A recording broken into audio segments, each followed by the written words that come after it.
A graça e a paz do Senhor Jesus a todos os meus queridos e amados irmãos. Quero pegar como base Lucas capítulo 19, a partir do versículo 1 até o versículo de número 10. Entrando em Jericó, atravessava Jesus a cidade, e eis que um homem chamado Zaqueu, maioral dos publicanos e rico, procurava ver quem era Jesus, mas não podia por causa da multidão, por ser ele de pequena estatura. Então, correndo adiante, subiu a um sicômoro a fim de vê-lo, porque por ali havia de passar. Quando Jesus chegou àquele lugar, olhando para cima, disse-lhe: Zaqueu, desce depressa, pois me convém ficar hoje em tua casa. Ele desceu a toda a pressa e o recebeu com alegria. Todos os que viram isso murmuravam, dizendo que ele se hospedara com homem pecador.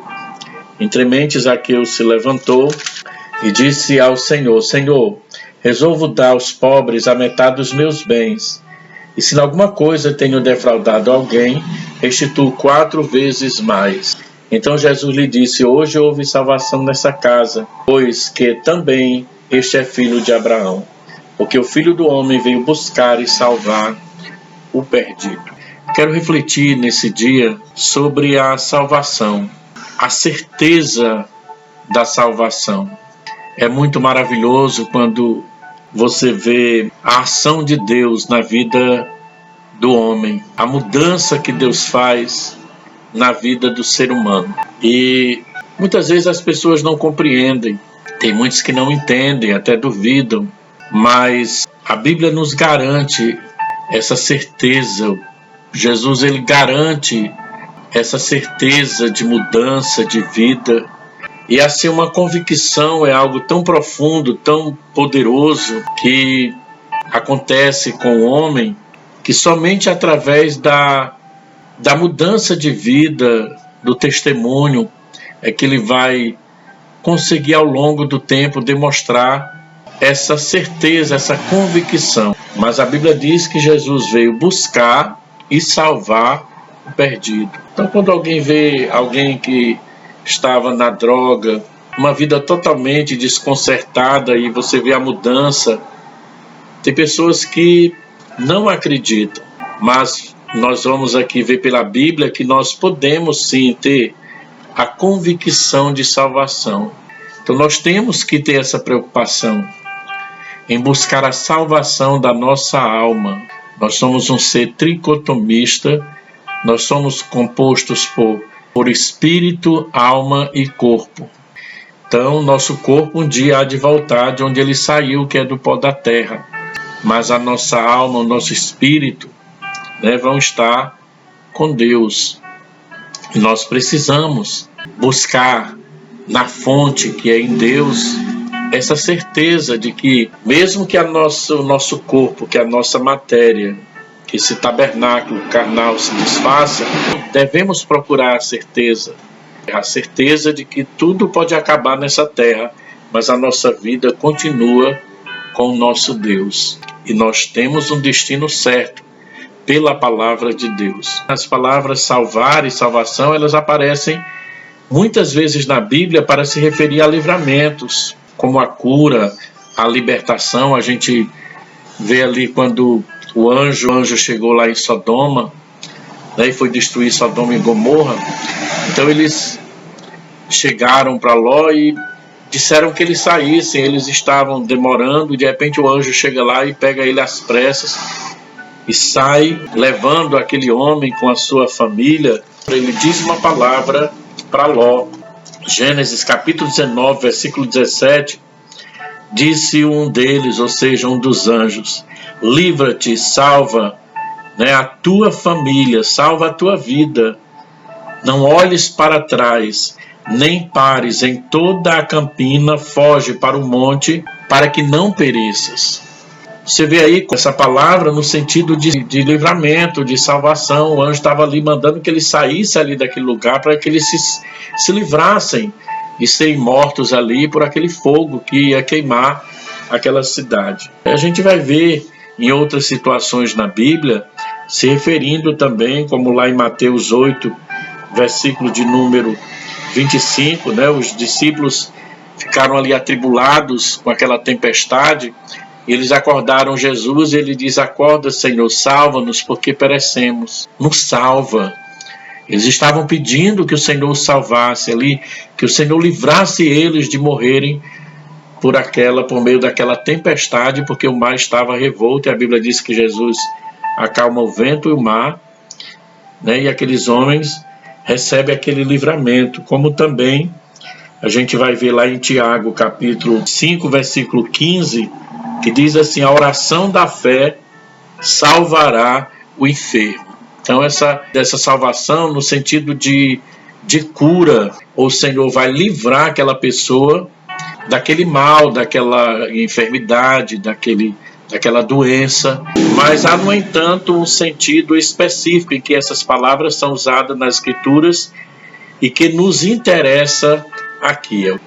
A salvação no sentido como um ato e processo pelo qual Deus livra a pessoa da culpa e do poder do pecado e a introduz numa vida nova, cheia de bênçãos espirituais por meio de Cristo Jesus. Então essa salvação, que é a mudança de mente, a mudança de sentimentos, como aconteceu ali com Zaqueu. Ele tinha uma vida totalmente contrária à vontade de Deus, mas ele tinha o desejo, né? E nós temos aqui alguns personagens, são vários, mas alguns personagens da Bíblia que vai mostrar de pessoas que elas se preocuparam com a salvação. Não sei como é que você está, eu creio que com certeza muitos aí devem ter essa alegria na alma, né, de sentir essa convicção, mas tem que permanecer, mas você tem essa certeza, essa alegria constante na tua vida, porque você já deu esse passo de fé para o Senhor, mas talvez você está aí preocupado, buscando a tua salvação. E assim como o homem se preocupa com o alimento diário, se preocupa com a profissão que ele tem que conquistar, se preocupa com o sustento da família, se preocupa com a sua saúde emocional, psicológica. Então o homem também tem que procurar se preocupar com a salvação da sua alma, com a situação dos seus sentimentos, para que ele possa viver, mesmo que a vida seja difícil, mas ele tem sentimentos de gratidão, de louvor, de adoração a Deus, porque isso agrada o Senhor. A Bíblia diz que certa vez Jesus curou 10 leprosos, só um voltou para agradecer. E Jesus disse: onde estão os outros? Né? Ele disse: não, Senhor, só eu voltei para agradecer. O mais interessante é que aquele homem, além de ser curado, ele foi salvo, ele foi liberto, ele encontrou a bênção. Nós temos o exemplo do jovem rico, que aquele jovem, ele pondo-se a caminho, ele correu para Jesus e ele se ajoelha diante dele e ele diz: bom mestre, que farei para herdar a vida eterna? Aquele jovem, ele tinha materialmente tudo. Então você vê que a riqueza, que as conquistas, elas não vão preencher o vazio da alma. A beleza não vai preencher o vazio da alma. Tem pessoas que até abandonam o Senhor, até deixam de servir a Deus, porque alimentam esse sentimento de vaidade, seu ego, muitas vezes por causa da sua aparência física, e esquecem que o primordial, que o principal é a saúde da nossa alma. E a riqueza e as coisas seculares, elas não preenchem o vazio da alma. Elas não trazem a convicção do céu, a certeza da vida eterna. É tanto que esse homem, ele era muito rico, mas ele não tinha essa certeza. E ele vai lá se prostrar diante do Senhor Jesus, ele vai perguntar para Jesus, e Jesus vai tratar com aquele homem, porque Jesus trata com cada um de nós. E ele vai dizer a verdade para aquele homem, que ele precisava fazer. E Jesus apresenta para ele qual seria a atitude certa dele. Mesmo ele dizendo para Jesus que cumpriu os 10 mandamentos, mas o Senhor sonda o coração e a alma do homem, ele vai lá ele mostra para aquele homem que ele tinha que fazer uma coisa, né? Trocar aquele sentimento de apego com as coisas materiais. E Jesus disse: vai, vende o que tu tem, dá aos pobres, vem e segue-me. E aí foi quando aquele homem, ele mesmo preocupado com a salvação, ele preferiu continuar com a sua vida e ele não tomou a decisão correta de voltar-se, decidir-se inteiramente para Cristo. Muitos estão preocupados com a salvação de sua alma, mas não estão dispostos a se submeter às exigências de Jesus. Outro que se preocupou foi Nicodemos, né? Era uma autoridade entre os judeus. Então aquele homem foi conversar com Jesus, querendo saber sobre a salvação. E o Senhor lhe disse, para que alguém seja salvo, que era necessário nascer de novo. E ele não compreendeu. Sem compreender, Nicodemos pergunta: como pode um homem nascer sendo velho? Porventura pode tornar entrar no ventre da sua mãe e nascer novamente? Mas Jesus fala então que ser salvo é ter uma nova vida, é ter novas convicções. Aquele homem tinha muita certeza, mas ele não tinha a convicção de vida eterna. Então aquele homem se preocupou com a salvação. Ele procurou ter essa certeza, ele procurou saber de Jesus como deveria fazer. E o Senhor explicou para ele que tem que ser através de mudança de atitude, de mudança de comportamento, de mudança de mente. E tudo isso aí o Senhor vai fazer na vida do homem, mas o homem tem que aceitar, ele tem que permitir, ele tem que deixar que o Senhor reine na vida dele, que o Senhor opere. E aí é onde o negócio fica mais complicado, porque não é brincadeira, né? Não é fácil, é uma troca. Carcereiro de Filipos, também lá em Atos 16, você pode conferir. No momento de crise, esse homem ia suicidar-se, porque estava ali Paulo e Silas presos ali, e a Bíblia diz que enquanto eles oravam e cantavam, o Senhor envia um anjo poderoso e arrebenta ali as cadeias.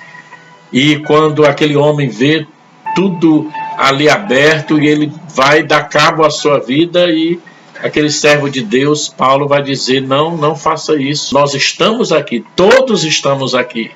E quando ele vê aquela situação, ele vê que ali houve algo sobrenatural, ele se preocupa com a salvação dele, e ele diz: olha, o que eu posso fazer para ser salvo? E aquele servo de Deus diz: crê no Senhor Jesus e será salvo tu e a tua casa. E aquele homem já vai se prostrando, e aqueles homens oram por ele. Quando é que o homem ele pode ter essa certeza? Ele pode ter essa convicção de vida eterna. O homem é salvo quando reconhece os seus pecados, quando ele se arrepende dos pecados, quando ele crê em Jesus como o único e suficiente Salvador da sua vida e se volta para Deus. Sem arrependimento, irmãos, não existe salvação. Então a pessoa, ela pode até dizer que serve a Deus, mas ela tem que trocar as trevas pela luz. Só existe dois caminhos: o caminho estreito e o caminho largo. Nós só podemos agradar a um Senhor. Ou nós agradamos a Deus ou a Mamon. A Bíblia diz que de uma fonte não pode jorrar água doce e água salgada. Nosso corpo tem que ser separado, porque ele é a habitação do Espírito Santo de Deus. E é um processo de dentro para fora, e é Deus que faz esse milagre. Mas é necessário o homem compreender o projeto de Deus para a vida dele. A salvação está acompanhada de mudanças profundas no coração do homem. Então nós temos aí a experiência de Zaqueu. Quando ele se converteu, ele disse: Senhor, eis que dou aos pobres metade dos meus bens, se em alguma coisa tenho defraudado alguém, eu restituo quadruplicado. Jesus disse: hoje veio salvação a esta casa, pois também este é filho de Abraão. Por que Jesus falou isso? Porque Jesus viu na alma daquele homem, no coração daquele homem, o desejo profundo de arrependimento. Sem essa entrega, sem essa troca, onde o homem diz: olha, Senhor, eu reconheço meus pecados, eu reconheço que não tenho te colocado no centro da minha vida. Isso não quer dizer que depois que nós entregamos a vida para Jesus, a gente não peca. Claro, todo dia a gente peca em pensamento, em omissão, de alguma forma. Mas nós não somos mais escravos do pecado, porque nós sabemos como se prostrar e se colocar no lugar aonde encontrar o perdão. Então foi o que aconteceu com Zaqueu. Então, portanto, a salvação é resultado de um passo de fé. É pela fé. Então, o reconhecimento do sacrifício de Jesus, então vai redimir o homem do pecado, o homem. Por isso que é importante você escutar a palavra. Se você tem esse desejo, você está procurando essa certeza, entenda uma coisa: todos nós precisamos de um conserto com Deus. Esse presente, que é dado a nós, que é a salvação da nossa alma, depende do homem aceitá-lo na sua vida, esse projeto de vida, e reconhecer. E a doutrina da salvação, ela vai incluir a conversão. Tem que haver uma mudança. Se não houver uma mudança, não tem essa certeza na vida da pessoa. Então, o que é a conversão? É a mudança da mente do pecador, que o leva a afastar-se do pecado e voltar-se para Deus. Dentro desse processo de salvação entra também a regeneração, É um novo nascimento, é uma mudança do coração. A mudança ocorre lá dentro do coração, da alma, fruto do novo nascimento. É um ato da operação de Deus no interior do homem, fazendo dele uma nova criatura. Por isso que o apóstolo Paulo, ele vai dizer: as coisas velhas já passaram, tudo se fez novo. Aí entra a justificação, é o ato divino pelo qual ele declara as pessoas livres da culpa, aceitáveis a ele. O homem é justificado pela fé e não pelas obras. Não é pelas obras para que ninguém se glorie. Claro que nós temos que ter obras, porque as obras é a consequência da fé. Então, sem obras, a fé também ela é morta, mas só que as obras é a consequência da fé. Você tem fé e, logicamente, você vai desenvolver o desejo de produzir as boas obras na presença de Deus. Então não é pela boa esmola, não é por ser uma pessoa boa, porque aquele rapaz, ele se sentia uma pessoa boa. Mas Jesus, sondando a alma dele, disse: olha, vai, vende tudo que tu tem. Ele disse: Senhor, eu cumpri os 10 mandamentos, Então, irmãos, mas Jesus disse: vai, vende tudo que tu tem. É exatamente pela fé. E a Bíblia diz que a fé vem pelo ouvir a palavra de Deus. Verdade, nada é maior, nada supera a glória de Deus na nossa vida. Então, dentro dessa salvação é a fé, irmãos. Tem que haver a fé. A fé é a condição para que o homem seja justificado. Essa fé é resultado da obra do Espírito Santo, pelo qual o homem é habilitado a unir-se com Cristo e alcançar a salvação. Ou seja, ele começa a ouvir a palavra começa a surtir o efeito no coração dele, e ele começa a acreditar, ele começa a ver as coisas diferentes, ele começa a ver tudo ao seu redor diferente. É interessante que quando Deus quer nos salvar, quer trabalhar na nossa vida, ele começa a nos rodear com pessoas cheias de palavras de Deus, com pessoas cheias de vontade de Deus. De repente, através de um folheto, através de alguém que diz: Jesus te ama e eu também. Então você começa a perceber que Deus está ali a trabalhar na sua vida, que Deus está ali se aproximando de você. Então, o arrependimento é o resultado da ação do Espírito Santo no convertido, que o leva a abandonar o pecado. O arrependimento produz mudança de atitude, enquanto que o remorso é uma dor de consciência que não expressa mudança interior. Aí depois vem o perdão, é o ato divino pelo qual Deus concede remissão do pecado arrependido mediante o sacrifício de Jesus. Aí você reconhece o senhorio de Cristo e você começa a se deleitar, se alegrar, e você diz: meu Deus, eu não mereço, mas o Senhor é maravilhoso. Reconhece o sacrifício de Jesus na cruz. A santificação é o ato do Espírito que leva o crente a abandonar o pecado e a se dedicar inteiramente a Deus. Como é que você sabe que está salvo na pessoa de Jesus? A salvação é um processo. Quando a gente diz que é salvo, é um processo contínuo, né? Então a gente tem que a cada dia procurar estar firme no Senhor para que possamos chegar até o céu, né? Então, mas para que eu saiba que sou salvo, que tenho essa certeza, né? Então essa é uma questão de fé, é pela fé. A certeza da salvação nasce nas Escrituras. Em Romanos 10, versículo 9, diz: se com a tua boca confessares a Jesus como o Senhor, e em teu coração creres que Deus o ressuscitou dos mortos, serás salvo, louvado seja Deus. Terá essa convicção, essa certeza que ninguém pode tirar de você.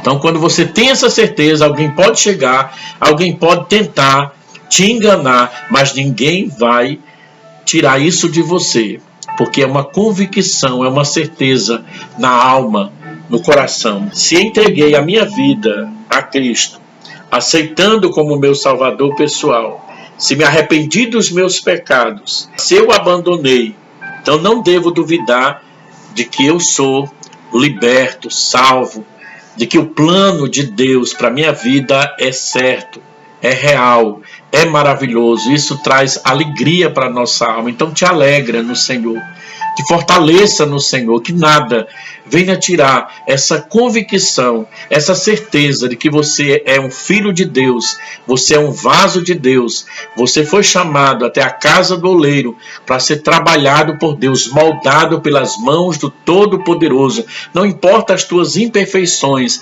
mas na mão de Deus, a cada dia, nós somos renovados, transformados, refeitos para a glória do nome do Senhor. A Bíblia afirma que podemos ter certeza da salvação.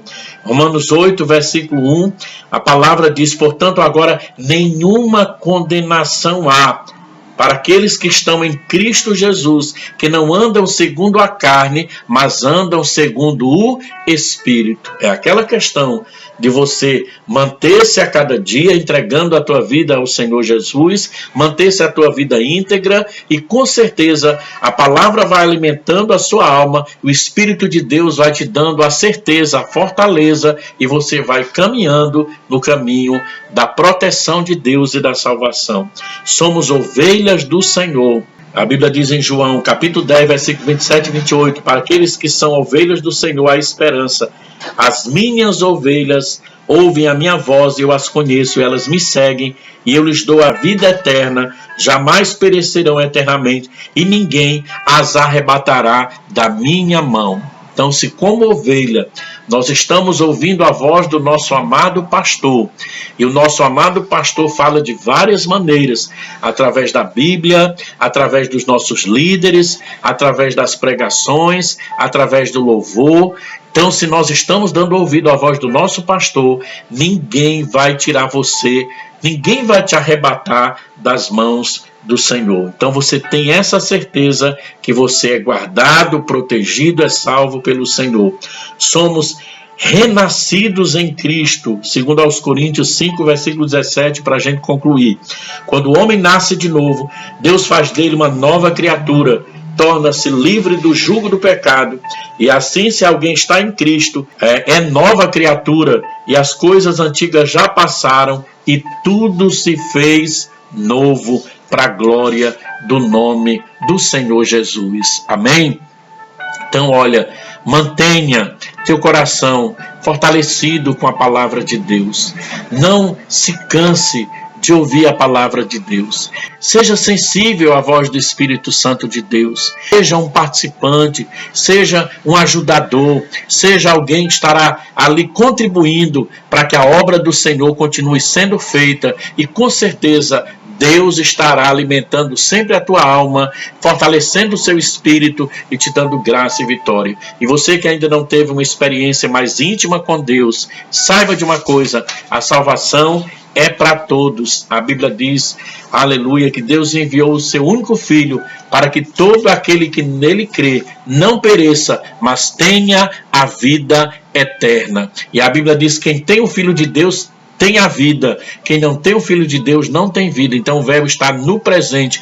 Nós temos sim a certeza de vida eterna quando nós entregamos o nosso coração e a nossa alma para o Senhor Jesus. Que Deus abençoe a sua vida, que Deus abençoe a todos e a paz do Senhor Jesus. Paz.